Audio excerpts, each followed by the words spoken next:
What is up, you guys? Today I want to talk to you about how to identify and fix the bottlenecks or the problems inside of your woodworking or your handmade business. Let's dive in.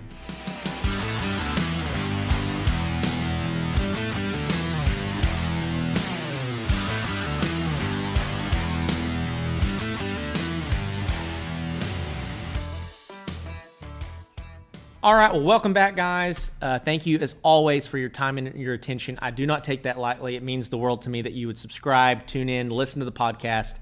If you're watching this on YouTube, just a reminder, we've got like 80-plus episodes of the podcast that didn't make it to YouTube, so check that out. It's all around building your business as a handmade or woodworking business owner. And so today I want to talk to you about how to fix what's broken inside of your woodworking business or your handmade business. And so one of the best examples that I've ever heard of this talked about the law of constraints. Okay, the law of constraints. So I've mentioned this in previous episodes, but I want to really spend some time on this and harp on this in this episode because the weakest link is going to be to the extent that your business will grow. And so imagine with me for a minute that we have like a whiskey or a wine barrel, and it has I can't remember what they're called exactly, but it has the pieces of wood on the side, right? That make it up if it's standing up straight. Well, imagine that one of those is cut in half. Okay, so how much whiskey or water or whatever you want to use the barrel for, how much of that barrel can be used? Well, only half, right? If once we raise that one up to 3/4, well, you could fill it 3/4 of the way up, but it's wherever the leak is going to be your constraint inside your business. You will not grow beyond your lowest constraint. Okay, so I want you to just start thinking about that even as we dive into the rest of this video of what are the constraints inside my business? What are the things that I continually have problems with that I need to aggressively attack and solve those problems? Okay, just for example, today I was in our weekly meeting with Iron by Iron Woodworks with my team, with my staff, and we were talking about that we're running out of space. So we're manufacturing stuff and then we're storing it. We're trying to get deliveries out the door, and we're having a tough time shuffling stuff around. And so we're recognizing that as a major constraint. We're trying to get videos, we're trying to get photos of it, and we're having a tough time getting it in and out. And so, okay, well, maybe we can bring on another delivery person to help get stuff out of the shop faster, okay? That was one of the solutions that we had. So we immediately put a plan together to reach out to a guy that's actually been interested in that position, offer him the job, and get him trained up so that he could be a delivery driver. That way we would have 2 delivery drivers instead of just 1. That is identifying a constraint in your business and attacking it aggressively, okay? So I want to talk about identifying the leaks inside your business for just a moment. Talk about the things that are maybe keeping you from growing. We're going to do this by really talking about the 5 sub-businesses within your business, okay? I think we've mentioned this also on previous episodes, but we're going to tie all this together, okay? So we have 5 things that really make up every business, not just a handmade business or a woodworking business, but this applies to anything that you're doing. So number 1 is lead generation. So where are we getting potential customers or clients from? This is your marketing efforts, okay? If we're just overflowing with leads and clients, then we're going to find a lot of other constraints down the line. But for most of you guys, you need more sales. You need more customers, you need more clients, you need more buzz around your products, et cetera, et cetera. So we want to identify, okay, why are we not getting enough sales? Why are we not getting enough clients? And then we attack that aggressively. So whether that's working with a marketing firm or finding those marketing skills, or if you don't have a website or you haven't created a strong brand, we have to identify, okay, what are all the problems that could potentially be leading to me not having enough leads or sales? Okay, so let's just talk about that. Okay, if you're not selling enough, most likely it boils down to 2 things. Your product stinks or nobody knows about you. That's really it. If you're not selling enough, either your product stinks or nobody knows about it. Or you're priced way too high for what you're offering, okay? You price yourself out of the market. Then based on that, we have to identify, okay, how can I identify if my product is legitimate or not? Okay, well, let's look back at our previous sales. Has anybody bought this thing that I'm trying to sell at all? Like if nobody's bought it at all, then it's not a great product, okay? If some people have bought it, then it could be a good product, and I need to talk to them about why they chose it, and then I need to figure out why would nobody else buy it. If, for example, you set up at trade shows and every single time somebody walks by and they're like, man, I love that. That is incredible. Look at this, look at this, look at this. Well, maybe you just need to get in front of more of the right types of buyers, right? So that brings us to our second problem or second potential leak inside of lead generation, and that is, okay, maybe I'm not getting in front of enough people.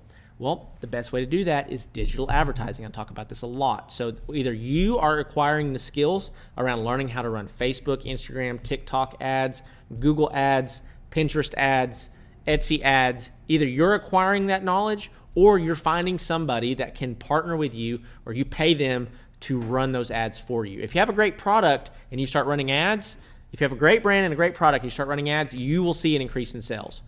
100%, I promise. Okay, so that's diving into lead generation. Let's talk about lead nurture.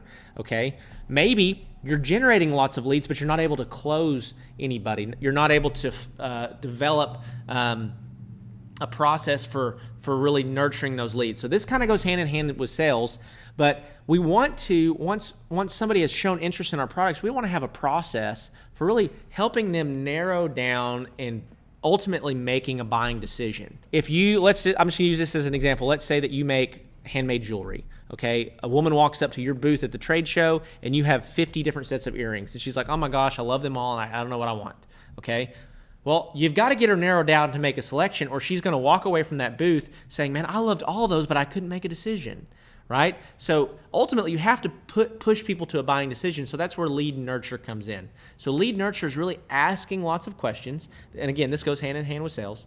Asking lots of questions, getting to know the person, building some common ground with that person, and developing a relationship. That's one of the best things you can do as a small business is let your personality shine through it and develop a relationship with your clients, with your potential customers. We have to nurture what the marketing efforts have brought to us. If we're getting lots of potential leads and not closing anybody, well then our lead nurture and our sales process is lacking. Okay, we're gonna move to sales. Sales and lead nurture go hand in hand.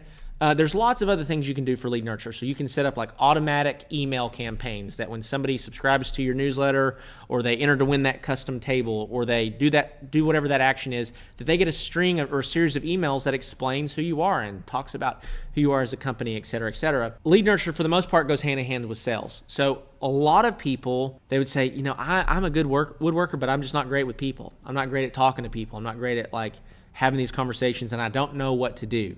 Okay, well, that is your greatest constraint. If you have leads coming in that are interested in your product and you just don't know how to talk to people, either number one, you need to develop those skills, and you need to aggressively attack this, guys. This is what I'm saying. And so a lot of us are like, well, I know I need to get better at sales, but I don't have the time.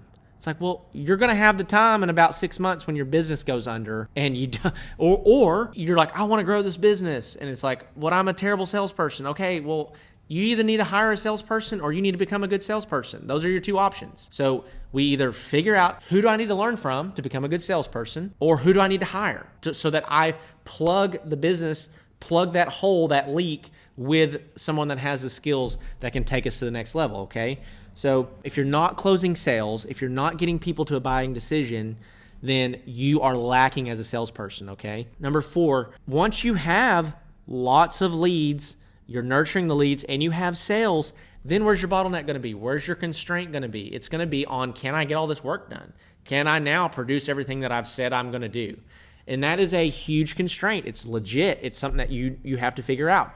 And so you got to figure out, how do I become more efficient? How do I hire shop employees? How do I hire administrative people? How do I take care of that process? And so fulfillment is super, super, super important, because if you sell a bunch and then you don't fulfill on your promises, then you're going to have a bunch of unhappy customers, right? That are going to basically leave you bad reviews. They're going to be frustrated. It's not going to be a good experience for them, and you're not going to be ultimately be able to continue to scale with that. And then number 5 is customer experience. Customer experience. Let's say that you've got a great marketing process. Let's say that you can sell people. Let's say that you can make the stuff, but you don't communicate with anybody. You don't fill anybody in on what's going on. Once you get it made, it's going to take a month to deliver to them. How do we, once we know that we have a good product and we know that we have a good sales process and we know that we have a good marketing process, then how do we make this actually enjoyable for our customers? How do we make sure that when we ship the thing to them, or we deliver the table to them, or they pick it up or whatever, that they're like, man, this was an incredible experience. I'm going to tell all my friends and family about it. I'm going to leave you positive reviews, because this is going to allow your brand to really pick up traction, increase your prices, All this works hand in hand, okay? So ultimately, when it comes to identifying the constraints inside your business, this is what you're looking at. What are the big giant bottlenecks that I have? Is it, man, it takes us forever to do this one thing in the shop. Okay, well, we aggressively attack and come up with a solution for that one thing. I can't get enough sales. Okay, is it a lead problem or is it a closing problem? I can't close these sales. Number one, we have to identify what the problem is. Number one. Number two is we have to create a plan. We have to create a plan to fix the problem. And a lot of times, you're not going to know exactly what to do, so you need to aggressively identify and do your research around it. So somebody most likely has faced what you're facing already, and that's another lie that we tell ourselves is, oh, I'm out here on an island. No one has ever dealt with all the problems I'm dealing with. That's not true. Somebody out there has already dealt with this and already come up with a solution. You just got to figure out how to find them, learn from them, and fast track your success, okay? So number one, we want to identify it. Number two is we want to create a plan. Here's number three, is the most important one. You got to execute the plan. One of the things that I talk about all the time with my employees inside my business is that, guys, we have created the systems to make us successful. We just have to execute the systems. We just have to run the play. You know, it's one thing to come up with the play. It's a whole other thing to run the play. If we will run the play for the system that we've created, we will be successful. Now that we've created the systems, it's just doing it. It's just executing the plan to make sure that you're doing what you have identified to be the solution to your problem or your constraint. So after you run the play, number one, identify the problem. Number two, create a plan. Number three, you execute the plan. Number four, you're going to collect feedback. Okay. Number four, did this work? Did this give us what we were after? Did this allow us to come up with a solution? And is it working? Okay. If it's not working, then we try something else. You jump back into the front of it and you create a new plan and you execute the new plan, okay? This is where people get paralysis by analysis and they sit on their hands and they're like, well, I don't know. Well, you got to do something. You got to pick something and you got to move. One of the big things that I really believe in is imperfect action. Like, we're going to try. We're going to figure it out. We're going to move, okay? And then ultimately understanding, once you get something that works, you're going to have to stay on top of continuing to execute it. So you'll execute it for a season and then it'll start drifting. So your businesses and all your employees most likely are always going to drift toward the path of least resistance, okay? But doing things that way do not create great businesses. So we have to constantly keep the standard very clear across your business for what we're doing and how we're doing it. But to just kind of wrap this video up, you have constraints inside your business. I have constraints inside my business. Apple and Google and Amazon has constraints inside their business. You're never going to not have constraints. So you have to ultimately understand that business is nothing more than identifying and solving problems. You have to identify problems. If you can't identify them, then you aren't going to be able to put a plan together to solve it and then execute that plan. So we've got to identify what is keeping us from growing or reaching our goals, and then you have to aggressively try to solve that problem, okay?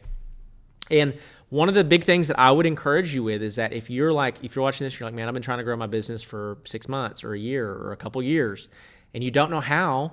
Well, it's because you've identified the problem, but you have not aggressively tried to solve the problem. When I say aggressive, it means that we're spending money talking to coaches or consultants. It means that we're investing in courses and we're trying to gain knowledge around what we're doing. It means that we're hiring people for our business that can help us take it to the next level. If you're not doing those things, then you're not aggressively trying to solve the problem. And guess what? 6 months from now, you're still going to have the same problems that you have today. If you want to grow your business, you have to quickly identify and solve problems. And so if you're watching this, you're like, man, that's me. I've got problems with lead generation. I'm not getting enough I'm not getting enough leads. I'm not getting enough sales. I don't know how to talk to people. And my fulfillment's a mess. I'm not getting stuff out. If you're having these problems, that's what we do inside of the Woodworking Business Accelerator program. Is if you are a custom furniture maker, you are trying to scale and grow your business and you're running into these problems, then in the description below, we've got a link where you can apply for the program and you can schedule a call with me. Check that out. Again, there's limited spots across the country because once I'm working with somebody in a certain region, we're not going to work with anybody else in that region, but there's still lots of regions available across the United States. So with that being said, hopefully this video has been beneficial to you and allowed you to maybe put some tactical things in place to really identify what's going on inside your business and come up with solutions to solve those problems. So if you have not subscribed yet, make sure you go down below, hit that subscribe button, leave me a comment, let me know where you're at. where you're at in your business. I would love to meet with you, connect with you in the comment section, and pour into you there. So with that being said, I'm going to wrap this one up. Love you guys. I'll see you in the next one.